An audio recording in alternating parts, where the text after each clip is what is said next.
आज हम 11th biology का जो पहला चैप्टर है द लिविंग वर्ल्ड उसके बारे में डिस्कशन करेंगे। यह चैप्टर जो कि बेसिक चैप्टर है जिसमें किसी भी प्लांट एनिमल को कैसे अरेंज करना है, उसमें जो प्लांट है उसको हायरार्चिकल ऑर्डर में कैसे अरेंज करना है वो सब बताया गया है। इससे नीट में एक क्वेश्चन ही पूछा जाता है, वो भी कुछ ही रिपीटेड टॉपिक से ही बार बार पूछा जाता है क्वेश्चन। तो पहला जो मैंने पॉइंट बनाया है कि कैसे हायरार्चिकल ऑर्डर में प्लांट को या एनिमल को अरेंज किया जाता है, जिसमें सबसे बेसिक यूनिट ऑफ क्लासिफिकेशन जो होती है वो होती है स्पीसीज। स्पीसीज को हम बेसिक यूनिट ऑफ क्लासिफिकेशन कहते हैं। जब बहुत सारी स्पीसीज कंबाइन होती हैं तो जीनस बनाती है, जीनस कंबाइन होगा family, family order, order class, फिर फाइलम।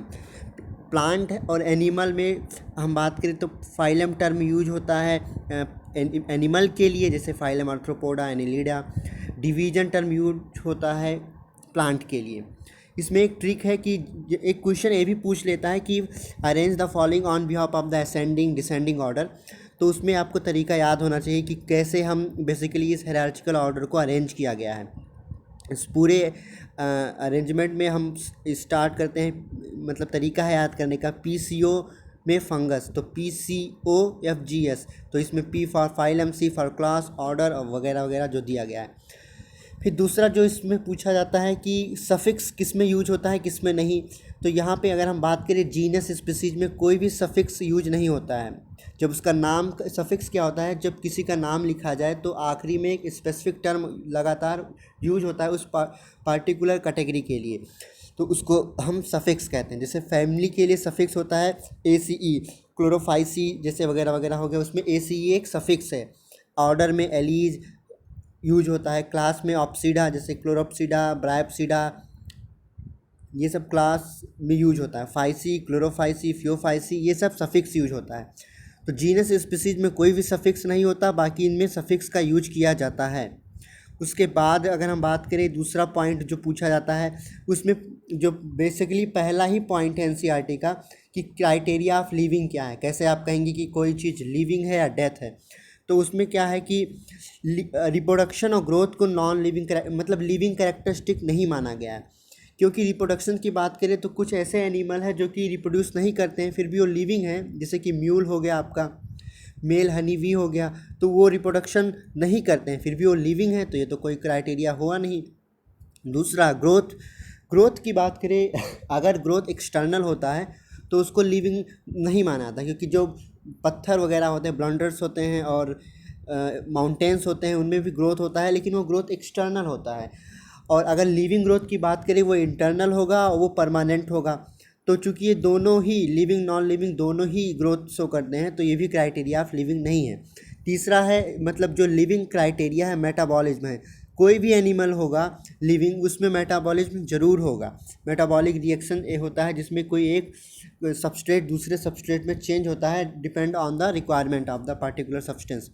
दूसरा कॉन्शियसनेस, कॉन्शियसनेस मतलब कि कोई एनिमल है वो अपने एक्सटर्नल एनवायरनमेंट के प्रति रिस्पांस शो करता है, उसको कॉन्शियसनेस कहते हैं।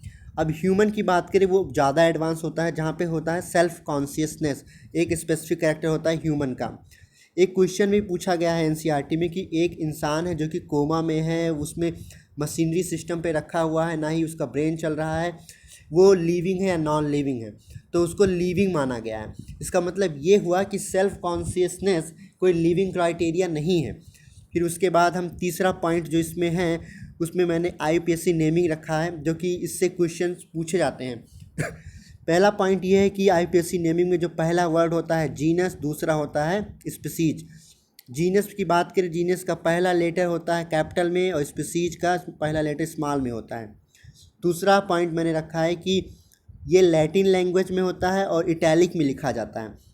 अब लैटिन लैंग्वेज को में इसलिए होता है क्योंकि लैटिन एक डेड लैंग्वेज है, इसका कोई सिनोनेम्स नहीं है, इसी वजह से इसको हम IUPAC नॉमेनक्लेचर में रखते हैं। दूसरा, इसको अगर हम प्रिंट करेंगे तो उसको इटैलिक में प्रिंट करेंगे। अब अगर आप प्रिंटिंग कर रहे हैं, मतलब हैंड रिटन में लिख रहे हैं आप, तो उसमें क्या करना है कि आपको जैसे जीनस और स्पीसीज को सेपरेटली अंडरलाइन करना है, इसको अलग सेपरेट, इसको अलग सेपरेट, ये एक साइंटिफिक रूल है। फिर इसमें जो चौथा इम्पॉर्टेंट पॉइंट है जिससे ही मेनली क्वेश्चन पूछे गए हैं, उनमें कुछ टेक्सोनॉमिकल एड के बारे में एनसीईआरटी में इंफॉर्मेशन दिए हुए हैं। जैसा पहला इम्पॉर्टेंट है हर्बेरियम। हर्बेरियम क्या होता है? हर्बेरियम में क्या करते हैं हम, किसी भी एनिमल या प्लांट को हम ड्राई करते हैं, फिर प्रेस करते हैं, फिर प्रिजर्व करते हैं सीट में, मतलब उसमें मेनली प्लांट की लीफ वगैरह को हम ड्राई प्रेस प्रिजर्व करते हैं। फिर इसमें पूछा जाता है कि क्या चीज़ें इंफॉर्मेशन हर्बेरियम रखता है, तो उसमें डेट, कहाँ किस तारीख को मतलब ये हर्बेरियम कलेक्ट किया गया, प्लेस, कलेक्टर का नेम और इंग्लिश और बोटेनिकल नेम और लोकल नेम रखा उसमें लिखा होता है, और फैमिली का नेम भी होता है। फिर इसमें पूछा गया है कि क्विक रेफरल सिस्टम होता है, क्योंकि ये हमको क्विक इन्फॉर्मेशन देता है, क्योंकि उसके पूरे डाटा दिए होते हैं, फैमिली नेम, लोकल और कलेक्टर नेम, तो ये क्विक रेफरल सिस्टम माना गया है। दूसरा होता है बोटेनिकल गार्डन। बोटेनिकल गार्डन में हम प्लांट्स को रखते हैं रेफरेंस के पर्पस के लिए। ये एक सीटू कंजर्वेशन के अंतर्गत आता है, जो आप वहाँ इकोलॉजी में आप पढ़ेंगे।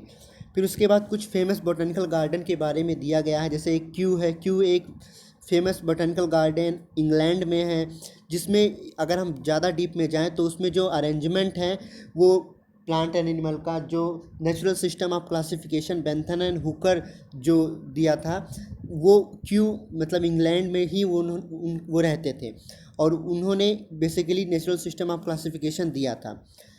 और दूसरा जो इसमें दिया गया है एनसीईआरटी में, नेशनल इंडियन बोटेनिकल गार्डन कहाँ है, ये हावड़ा कोलकाता में है। फिर एनबीआरआई लखनऊ में है, जिसका फुल फॉर्म है नेशनल बोटेनिकल रिसर्च इंस्टीट्यूट, जिसका ओल्ड नेम था इंडियन बोटेनिकल गार्डन, तो हावड़ा में है। और फिर जो इसका एनबीआरआई का ओल्ड नेम था नेशनल बोटेनिकल गार्डन, जो कि लखनऊ में है। फिर तीसरा है म्यूजियम। म्यूजियम में हम क्या करते हैं कि प्रिजर्वेशन करते हैं प्लांट और एनिमल का, किस लिए? स्टडी पर्पस के लिए। जनरली म्यूजियम कॉलेजेस वगैरह में होती हैं, ताकि हम प्लांट एनिमल के बारे में स्टडी कर सकें। जो चौथा बायोलॉजिकल एड है, उसमें दिया गया है जूलॉजिकल पार्क के बारे में। जूलॉजिकल पार्क में क्या होता है कि वाइल्ड एनिमल को रखा जाता है, और ये एक सीटू कंजर्वेशन के अंतर्गत आता है।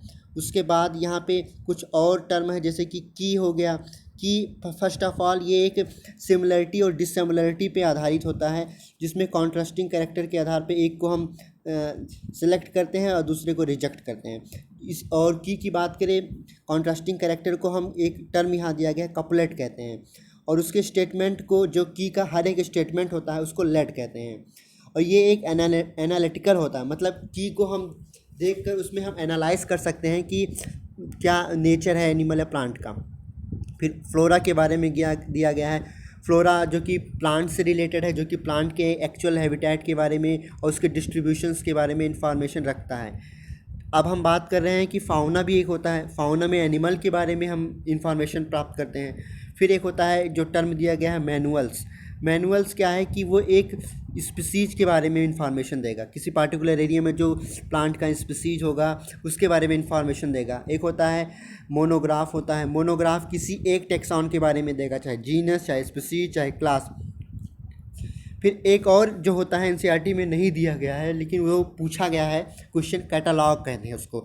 जो कैटालॉग होता है वो पिक्चर के फॉर्म में इंफॉर्मेशन रखता है प्लांट एनिमल का, प्लांट का बेसिकली, जिससे हम उस प्लांट के बारे में इंफॉर्मेशन प्राप्त करते हैं। तो ये इम्पॉर्टेंट जो 5 पॉइंट थे इस चैप्टर से मैंने इसकी बात किया है, और यहाँ तक ही मेनली इसी पॉइंट से ही क्वेश्चंस पूछे गए हैं अब तक, और इस बस इतना ही।